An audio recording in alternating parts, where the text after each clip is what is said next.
Wikipédia est une encyclopédie libre, du moins en théorie. N'importe quel utilisateur peut s'inscrire et produire du contenu sur un sujet qui l'intéresse.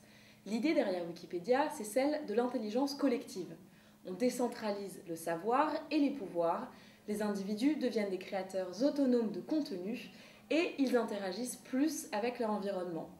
Le résultat, l'Homo communicans, nouveau stade dans l'évolution, un stade qui a été atteint grâce au partage de l'information. Pour ses défenseurs, le site a ôté le pouvoir de diffuser le savoir des mains d'une élite de spécialistes pour le remettre à un public plus large. La diffusion du savoir ne serait plus le fait d'une élite archaïque, des spécialistes qui jusque-là décidaient de ce que nous devions apprendre et de ce qui ne méritait pas qu'on s'y attarde. Autrement dit, ce ne seraient plus des spécialistes qui sélectionneraient l'information pour nous. Alors, Wikipédia, nouvel outil révolutionnaire, pas si sûr, nous dit David Monniot de Wikimedia France. Alors premièrement, il n'est pas évident que les articles sur Wikipédia soient écrits par des amateurs. Ça dépend beaucoup du sujet. Et je peux vous dire que, par exemple, sur des sujets comme les mathématiques ou plus généralement certains sujets scientifiques que je connais, il est évident que les personnes qui écrivent sont forcément des professionnels du domaine ou des gens, ou du moins des gens qui ont fait des études assez poussées dans le domaine. Il y a eu des statistiques qui ont été faites sur Wikipédia où il semble que le niveau d'études des gens qui écrivent sur Wikipédia est largement supérieur à celui de la population moyenne. C'est-à-dire qu'il y a beaucoup de gens qui sont en doctorat ou qui ont fait des études longues, on va dire des 25-30 ans qu'on fait des études longues, qui écrivent beaucoup. Nous l'avons donc vu, les contributeurs de Wikipédia font encore partie pour la majorité d'une élite très éduquée. Maintenant, qui sont les utilisateurs de Wikipédia, ceux qui accèdent au contenu ? Un rapport de la Fondation Wikimedia nous révèle les points suivants. D'abord, l'accès à Wikipédia n'est pas toujours entièrement libre, comme c'est le cas dans la majorité des pays développés. Il peut être réglementé, comme en Turquie par exemple, voire interdit, comme en Corée du Nord ou en Iran. Bien sûr, il y a des pays où l'accès à une connexion Internet est difficile, ce qui réduit encore la zone où se concentre la majorité des utilisateurs. Ce qu'on remarque, la répartition de lecteurs est très inégale dans le monde. Une majorité vit en Amérique du Nord, en Europe et au Japon. Dans ces régions, chaque utilisateur du web visionne en moyenne 10 pages Wikipédia par mois. On le voit donc, Wikipédia présente un enjeu politique important. Si certes, il contribue à la démocratisation et à la propagation du savoir, c'est de façon très inégale de par le monde. On comprend mieux cet enjeu de l'accessibilité quand on regarde l'évolution du nombre de pages Wikipédia dans chaque langue depuis la création du site en 2001. On remarque une évolution spectaculaire des pages en anglais, alors que le nombre de pages dans les autres langues dépasse rarement le million. La capacité à comprendre l'anglais semble donc un critère déterminant pour l'accès au contenu de Wikipédia. Autre élément frappant de ce rapport, le ratio homme-femme. Les utilisateurs de Wikipédia sont à 70% des hommes pour seulement 30% de femmes. C'est peut-être l'enjeu politique le plus marquant lié à Wikipédia. Dernier élément frappant, la répartition des utilisateurs par catégorie socio-professionnelle. Si les étudiants sont les plus grands consommateurs, en rajoutant les cadres supérieurs, on obtient l'essentiel de la population de Wikipédia. Une population qui exclut largement les classes moyennes, ouvrières et les personnes âgées, tous sous-représentées. Encore une fois, Wikipédia semble être l'outil privilégié des classes éduquées.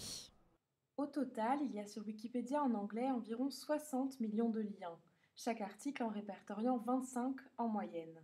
Ces liens créent une nouvelle façon d'appréhender le savoir.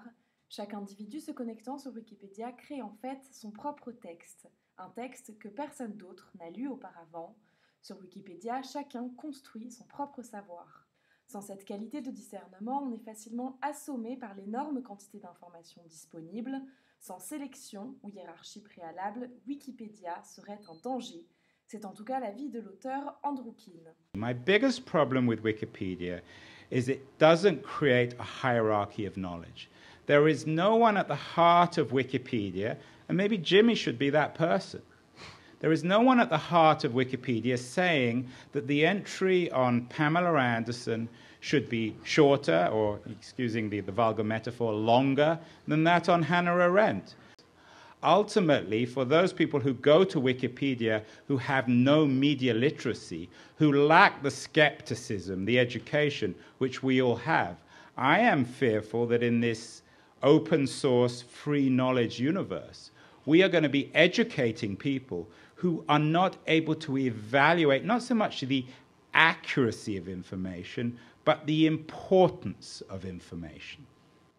Selon lui, le lecteur de Wikipédia doit garder un esprit critique. Il doit être capable de trier l'information tout en sachant ce qui est le plus important et ce qu'il doit lire le plus attentivement.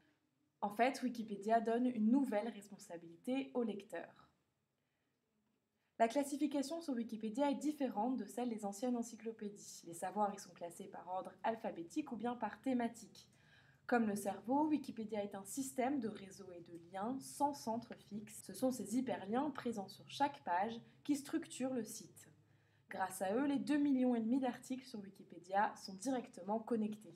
Wikipédia n'est pas une encyclopédie comme les autres. Dans une encyclopédie traditionnelle, le lecteur est habitué à voir tous les sujets organisés par ordre alphabétique.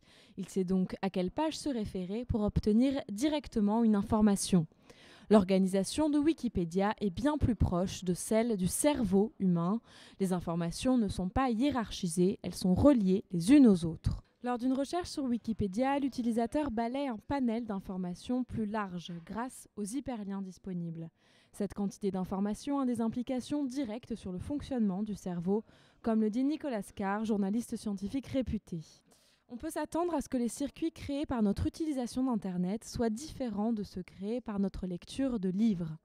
C'est la neuroplasticité. Notre cerveau est capable de se transformer pour s'adapter à des situations nouvelles. Quand on lit une encyclopédie, le cerveau se concentre sur un article en particulier et le lit attentivement. Sur Wikipédia, en revanche, la lecture est beaucoup plus rapide, souvent en diagonale. On scanne l'article en quête d'informations clés et rapidement on clique sur un autre lien. Lire sur Wikipédia activerait donc de nouvelles zones du cerveau. Un cerveau qui, à force de s'exercer, deviendrait de plus en plus apte à utiliser cette nouvelle source d'informations, comme le dit le neuroscientifique Gary Small.